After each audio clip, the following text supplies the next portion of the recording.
Nginibingelele ekhaya lamaphupho. Uma umusha la ekhaya sicela ukuthi ushaye u-subscribe ukuze ngokulandelayo ungaphuthelwa uma sifaka ividiyo. Ukubaluleka-ke kokuthi u-subscribe, senzela ukuthi uma ubuza umbuzo kwi-comment, sithi masibuya nevidiyo eyimpendulo, i-notification izongena kumakhalekhukhwini wakho, ebese ividiyo-ke uyayibona ngokushesha kanjalo. Kanti uma unga-subscribe-ile, angeke uze ubone nhlobo ukuthi cha, impendulo usuyitholile.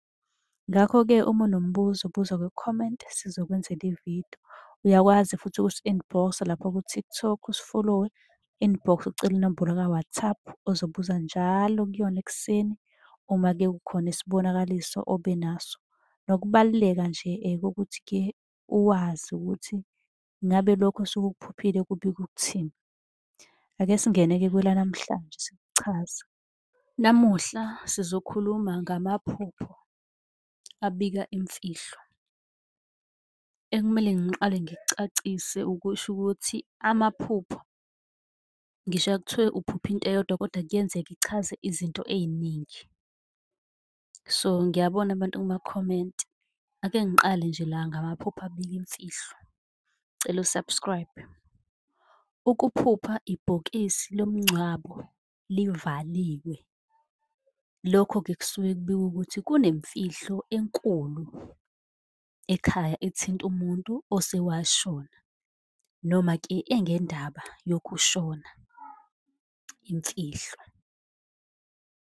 Bese kuba ukuthi-ke ukuphupha ubona umuntu okhulelwe.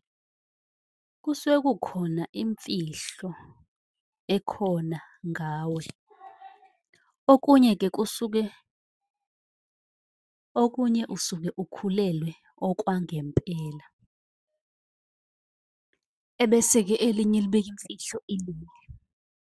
Ukuphupha ubona umuntu kodwa akakhulumi. Lowo muntu kube ukuthi umuntu omaziyo.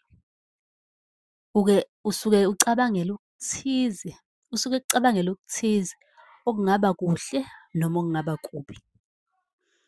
Ngiyathemba ukuthi-ke sizwile amaphupho ngezimfihlo.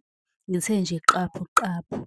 Kanti-ke okunye nokunye sokuchaza kwenye ividiyo. Okwakho ukuthi u-subscribe ukuze mase ngiphosta ividiyo elandelayo kube ukuthi-ke awuphuthelwa neze, i-notification ingena ngokushesha efonini yakho. Ningakhohlwa ukusi-inbox-a lapha ku-TikTok, nicele phela inamba ka-WhatsApp la nizothola khona izimpendulo ngokushesha.